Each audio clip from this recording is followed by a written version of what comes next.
जय माता दी दोस्तों, स्वागत है आपका मेरे यूट्यूब चैनल प्रभुदासी में। तो कैसे हैं आप लोग, ये बताने के लिए कमेंट में जय माता दी लिखना ना भूलिए।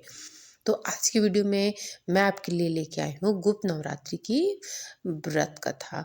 जैसे कि आपको पता है कि आज से गुप्त नवरात्रि शुरू हो गई है और इसका समापन 7 फरवरी को होगा। ये नवरात्रि में आम जो नवरात्रि होती है उसमें 9 देवियों की पूजा होती है और इसमें 10 महाविद्याओं की पूजा की जाती है। तो इसलिए गुप्त नवरात्रि और भी खास होती है। तो चलिए हम पढ़ते हैं गुप्त नवरात्रि की पौराणिक कथा। गुप्त नवरात्रि से जुड़ी प्रमाणित एवं प्राचीन कथा यह है। इस कथा के अनुसार एक समय ऋषि रिंगी भक्तजनों को दर्शन दे रहे थे। अचानक भीड़ से एक स्त्री निकल कर आई और वह ऋषि रिंगी से बोली, मेरे पति हमेशा कामों में घिरे रहते हैं, जिस कारण मैं कोई पूजा पाठ नहीं कर पाती, धर्म और भक्ति से जुड़े पवित्र कार्यों का संपादन भी नहीं कर पाती, यहाँ तक कि ऋषियों को उनके हिस्से का अन्न भी समर्पित नहीं कर पाती।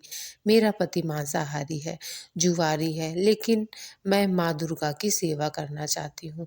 उनकी भक्ति साधना से अपने और परिवार के जीवन को सफल बनाना चाहती हूँ। तो ऋषि रिंगी महिला के भक्ति भाव से बहुत प्रभावित हुए। ऋषि ने उस स्त्री को आदरपूर्वक उपाय बताते हुए कहा कि वास्तविक और श्राद्धी नवरात्रों से तो आम जनमानस परिचित है, लेकिन इसके अतिरिक्त 2 नवरात्र और भी होते हैं जिन्हें गुप्त नवरात्रि कहा जाता है। उन्होंने कहा कि प्रकट नवरात्रों में 9 देवियों की उपासना होती है और गुप्त नवरात्रों में 10 महाविद्याओं की साधना की जाती है। इन नवरात्रों की प्रमुख देवी स्वरूप का नाम सर्वकारिणी देवी है। यदि उन गुप्त नवरात्रि में कोई भी भक्त माता दुर्गा की पूजा साधना करता है तो माँ उसके जीवन को सफल कर देती है। ऋषि रिंगी ने आगे कहा कि लोभी, कामी, व्यासनी, मांसाहारी अथवा पूजा पाठ न कर सकने वाले भी यदि गुप्त नवरात्रि में माता की पूजा करता है तो उसे जीवन में कुछ और करने की आवश्यकता नहीं रहती। उस स्त्री ने ऋषि रिंगी के वचनों पर पूर्ण श्रद्धा करते हुए गुप्त नवरात्रि की पूजा की। माँ उस पर प्रसन्न हुई और उस स्त्री के जीवन में परिवर्तन आने लगा। उसके घर में सुख शांति आ गई।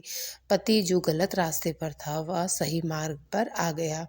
गुप्त नवरात्रि की माता की आराधना करने से उनके जीवन में पुनः उनका जीवन सुखपूर्वक बीतने लगा। तो यहीं पे हमारी कथा समाप्त होती है। आशा करती हूँ आपको ये कथा अच्छी लगी होगी। तो जोर से बोलिए जय माता दी। स्वस्थ रहिए, मस्त रहिए।